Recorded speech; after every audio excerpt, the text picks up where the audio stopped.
أعوذ بالله من الشيطان الرجيم بسم الله الرحمن الرحيم الحمد لله رب العالمين والصلاة والسلام على رسول الله وآله الطيبين الطاهرين المعصومين سيما إمام زماننا روحي وأرواح العالمين لتراب مقدمه الفداء قال الله تعالى في كتابه المبين بسم الله الرحمن الرحيم اليوم يئس الذين كفروا من دينكم فلا تخشوهم واخشون اليوم أكملت لكم دينكم وأتممت عليكم نعمتي ورضيت لكم الإسلام دينا শ্রদ্ধেয়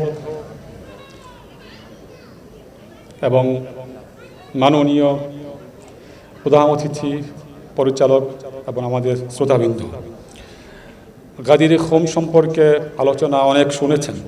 আমি একটু ভিন্ন দিকে আলোচনা করতে চাচ্ছি।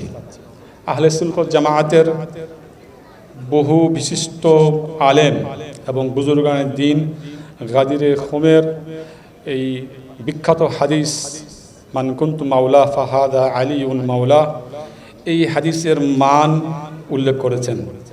এই হাদিসটি 110 জন সাহাবী কেরাম, 10 জন শ্রদ্ধেয় তাবী এবং 360 জন বিশিষ্ট মুহাদ্দিস আলেম ইতিহাসবিদ তাদের কিতাবগুলোতে মুতাওয়াতির হাদিস হিসেবে উল্লেখ করেছেন। তাদের মধ্যে অন্যতম হচ্ছেন হযরত ইবনে কাসির।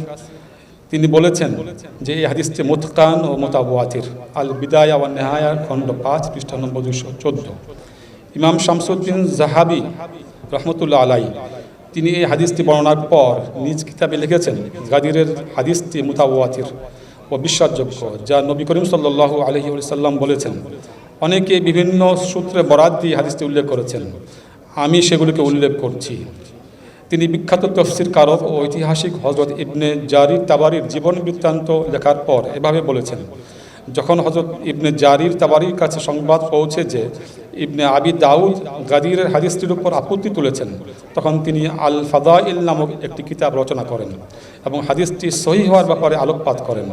আমি এক খণ্ড কিতাব ইবনে জারির তাবারির বরাত দিয়ে বিভিন্ন সূত্রের বর্ণনা দেখেছি এবং তার এই রচনা ও সূত্রসমূহের প্রাচুর্য অবলোকন করে বিস্ময়ভূত হয়েছি।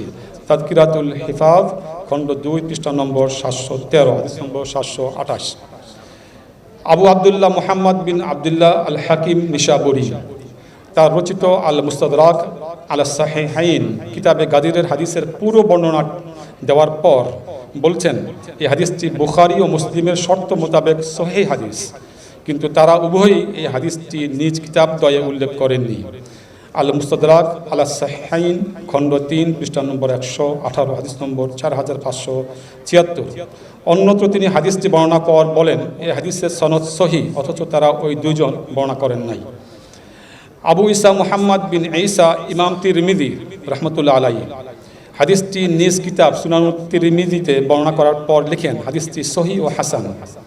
হযরত শাহাবুদ্দিন আবুল ফাদল ইমাম ইবনে হাজার আসকালানি বলেন, মান কুনতু মাওলা ফাহাদা আলিউন মাওলা, এই হাদিসটি জনাব তিরমিজি ও জনাব নাসাই বর্ণনা করেছেন এবং বর্ণনার সূত্রসমূহের প্রাচুর্য অত্যাধিক। এ কারণে তারা এই বিষয়ে পৃথক পৃথক কিতাব রচনা করেছেন। এসব বর্ণনার সনদ সহিহ ও হাসান। ফাতহুল বারি খণ্ড 7 পৃষ্ঠা নম্বর 74। বিখ্যাত মুসলিম ইতিহাসবিদ হযরত আবুল কাসিম আলী ইবনুল হাসান ইবনে আসাকির রহমতুল্লাহ আলাইহি তার বিখ্যাত কিতাব তারিখ ও মাদিনাতি দামেশকের বিভিন্ন অংশে গাদিরের হাদিস উল্লেখ করেছেন। তিনি শুধুমাত্র একটি ক্ষেত্রে 90টি সূত্র উল্লেখ করেছেন। তারিখ মাদিনাতি দামেশক খণ্ড 42 পৃষ্ঠা নম্বর 204। তবে মাওলা শব্দ নিয়ে অনেক বিতর্ক আছে আহলে সুন্নাত জামায়াতের মধ্যে, কিছু আলেমদের মধ্যে। আমি সেই বিতর্ক না গিয়ে সবশেষে ইরফান শাস্ত্রে এবং তাসাউফে মাওলা আলী পাকের হাকিকাত নিয়ে 2-4টি কথা বলে শেষ করছি। আমি 1-2 মিনিটে শেষ করে দিচ্ছি। ওরাফা বা তাসাউফ পন্থীরা বা অতীন্দ্রিয়বাদীরা যখন প্রথম কাবিল বা ফার্স্ট রিসিভার ব্যক্তির কথা আলোচনা করেন, তখন তারা এটা বোঝানোর চেষ্টা করেন যে যিনি পরমেশ্বরের কাছ থেকে অস্তিত্বের কৃপা লাভ করার ক্ষমতা রাখেন। তখন তারা সাদের আউয়াল বা ঐশী ভাবাবেগের প্রথম নির্গতকারী সত্তার পরিচয় দিয়ে থাকেন। যেমনিভাবে হযরত হক তাবারাক ওয়া তাআলা পরিপূর্ণ এবং তার ফাইয়াদিয়াত বা অনুগ্রহ ক্ষমতা কোনো কিছুর উপর নির্ভরশীল নয়, তেমনিভাবে সাদের আউয়াল হযরত হক তাবারক ওয়া তাআলা থেকে নির্গত ঐশিক খোদাই বিষয়তে সম্পূর্ণ পরিপূর্ণ ও তামাম। এই বিষয়ে আমরা হাকিকাতে মুহাম্মাদি নামে একটি বিষয়ে আমরা তাসাউফি জগতে দেখতে পাই।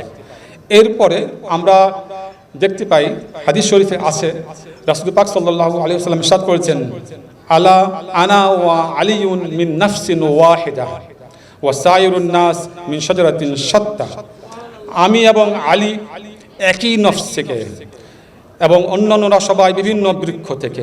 সে হাদিস অনুযায়ী আমরা বলতে পারি খুদ রাসূল খুদা সাল্লাল্লাহু আলাইহি ওয়াসাল্লাম এর সত্তা মাকামে উরুজ বা উর্ধ্ব জগতে অবস্থান গ্রহণ করেছেন এবং এই জন্যে তিনি হাকিকাত ও মহাসত্যের সাথে একাত্ম ঐক্যবদ্ধ হয়েছেন। আর সেই জন্যেই ইনসানে কামেল হিসাবে আল্লাহ রাসূল সাল্লাল্লাহু আলাইহি ওয়াসাল্লাম যেই পর্যায়ে ছিলেন মাওলা আলী পাক সেই পর্যায়ে তবে একজন নবী আর একজন ওয়ালি। আসসালামু আলাইকুম ওয়া রাহমাতুল্লাহি ওয়া বারাকাতুহু।